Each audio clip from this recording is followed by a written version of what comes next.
Hey everyone, welcome back. You know how we've been tracking the streaming wars pretty closely, right? Oh, yeah, definitely. It seems like every week there's some new headline-grabbing twist. We'll get ready for another one because the trade desk is jumping into the game. And they're not just dipping their toes in. Make the splash. Yeah. They're launching a brand new streaming operating system. Called Ventura. Ventura. And it has the potential to really shake things up. We're going to be digging into a fascinating article from the Motley Fool. Oh, yeah, that's a good one. It's called, Is the Trade Desk's New Streaming OS a Roku Killer? And it was just published on November 25th, 2024. So hot off the press. Super fresh. So let's get right to it. The Trade Desk announced Ventura on November 20th. Did you know that the name Ventura actually comes from the county where their headquarters are located? Oh, that's cool. I didn't know that. It's a little fun fact there. Yeah. But here's the thing. The day after the announcement, Roku's stock price took a major hit. Oh, wow. Investors are definitely paying attention to this. You know what they say? The markets are always right. Well, not always. But in this case, it seems like they see Ventura as a serious threat. So let's break this down a bit. Okay. Not everyone is familiar with what a streaming operating system actually is. It's kind of behind the scenes. Yeah, exactly. It's the software that powers your entire streaming experience. It's like a, ooh. You know, Yeah. think of it like this. Yeah. If your smart TV were a computer, the streaming operating system would be like Windows. Oh, that makes sense. It controls everything from how you navigate the menus to which apps you can access. It's the whole shebang. Exactly. And right now, Roku is a major player in that space. Yeah. Especially for TVs that aren't made by companies like Samsung or LG. Right. So up until now, the Trade Desk has been all about helping advertisers. They help them get their ads in front of the right viewers. That's what's called the demand side. Exactly. The demand side of the ad tech world. And with Ventura, they're kind of going to the other side. They're jumping to the other side. Which is huge GE. Yeah, they're moving into the supply side, which means they're now going to be controlling the platform where those ads actually appear. Yeah, they're switching teams. That's a massive shift in strategy. Yeah. And it's especially interesting considering that the Trade Desk's CEO, Jeff Green, I know. he's been pretty critical in the past of companies that try to operate on both sides of the ad trade. He's a straight shooter. He's always been a big advocate for transparency Oh, yeah, for sure. and a level playing field in the industry. Yeah. So this move, it raises some eyebrows. Why would they do this? What's behind this big change? Well, I mean, one reason could be the money, right? The financial incentive? Yeah. Companies like Roku make a lot of money from their operating systems. Right. So the trade desk might be thinking, hey, we could be getting a piece of that action. Makes sense. Right. It's a lucrative market. Oh, yeah. So it's natural for them to be interested. Absolutely. Yeah, but just Green, right? Oh, yeah. He's all about transparency. Exactly. Mhm. So I'm thinking there must be more to this than just the money. I bet. Do you think they actually think they can do this better? It's possible, They could genuinely believe they can create a better system for connected TV advertising, one that's more efficient More transparent? for everyone involved. Okay, so what's wrong with how it works right now?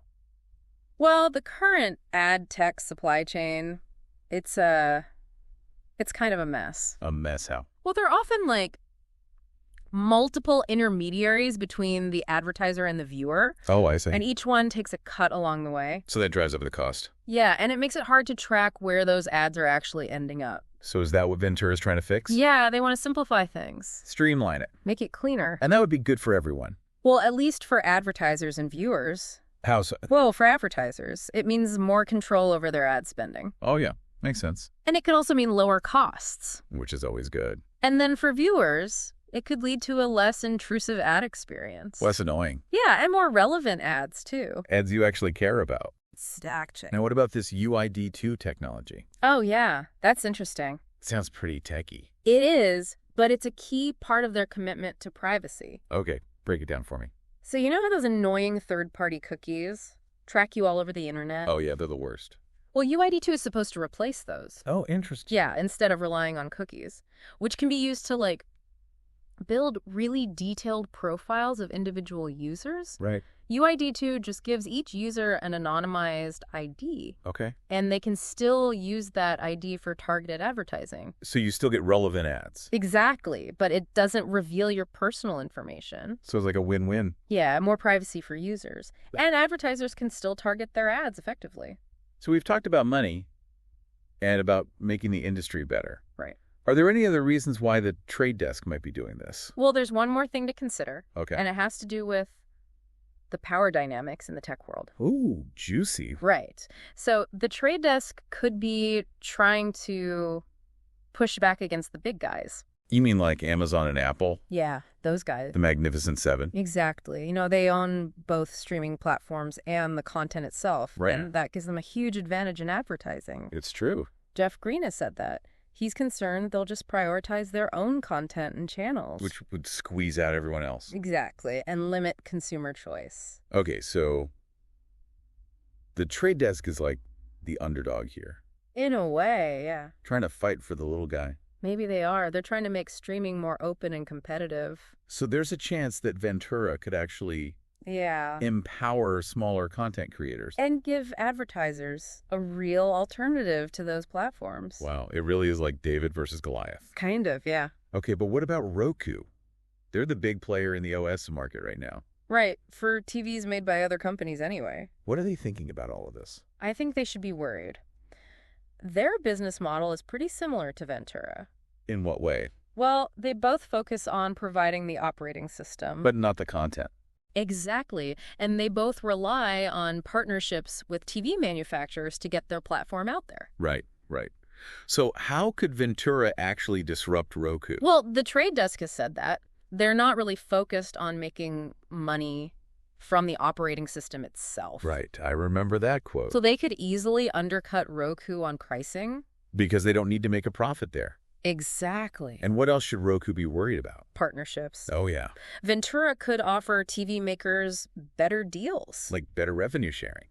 Exactly. And if TV makers see a better deal with the trade desk, they might just switch. Yeah, it's a real possibility. So Roku is in a tough spot. Yeah, they've got price competition. And the risk of losing partners. But the trade desk is taking a risk, too. Oh, for sure. I mean, they're moving into a whole new area. And they could lose focus on their core business. The demand-side platform. Exactly. They built their success on that. It's a gamble for sure. Okay, but let's zoom out for a second. Okay. What does all of this mean for the future of streaming? That's the big question. Could this actually make things better for everyone? Potentially. No. Well, if Ventura is successful, it could lead to a more open and fair streaming landscape. You mean less control by the big tech companies? Yeah, exactly. So more power to the smaller content creators. And more power to advertisers, too. And more choice for viewers. Right. More diversity, more innovation. Maybe even lower prices. It's possible. So there are some potential upsides here. Yeah, definitely. But, you know, there's always another side to these things. Oh, yeah, there's always a flip side. What are the potential downsides here? Well, even with the best intentions, there's no guarantee that the trade desk won't, fall into the same traps as the other big players. You mean they could become the very thing they're trying to disrupt? Yeah, it's easy to say you're going to do things differently, but when you're in a position of power, things can change. So this is about more than just business. It's about power and ethics in the tech world. That's right. It makes you think, will the trade desk actually stick to their principles? Or will they just end up another walled garden? Another company looking out for its own interests. It's like a real-life experiment. It is. We get to watch and see how it all plays out. Okay, but we've been talking a lot about the big companies. What about the smaller players? The independent content creators? Yeah, good point. What could Ventura mean for them? Well, if Ventura is successful, it could be huge for independent creators. How so? It could lower the cost of advertising. Okay. And create a more level playing field. So they could actually reach wider audiences. Exactly. They wouldn't have to rely so much on the algorithms of the big streaming services. That would be a game changer. It would. We could see a lot more diversity and creativity in streaming. Instead of just the same big productions all the time. Right. More unique voices, more interesting perspectives. It'd be great for viewers, too. Oh, definitely. More choice, more variety. And for advertisers. Yeah, they'd have more options, too. More control over where their ads appear. So there are a lot of potential benefits. Yeah. But we have to be realistic. There's no guarantee that this will all work out perfectly. Of course not. We need to keep an eye on the trade desk. Make sure they live up to their promises. And hold them accountable. Absolutely. Well, there you have it, folks. The Trade Desk's decision to launch Ventura. It's a big deal. Yeah, it could change the streaming landscape. It's a story about ambition and competition. And the struggle to stay true to your ideals. It's going to be really interesting to see how this all plays out. Keep an eye on this one, and we'll be back soon.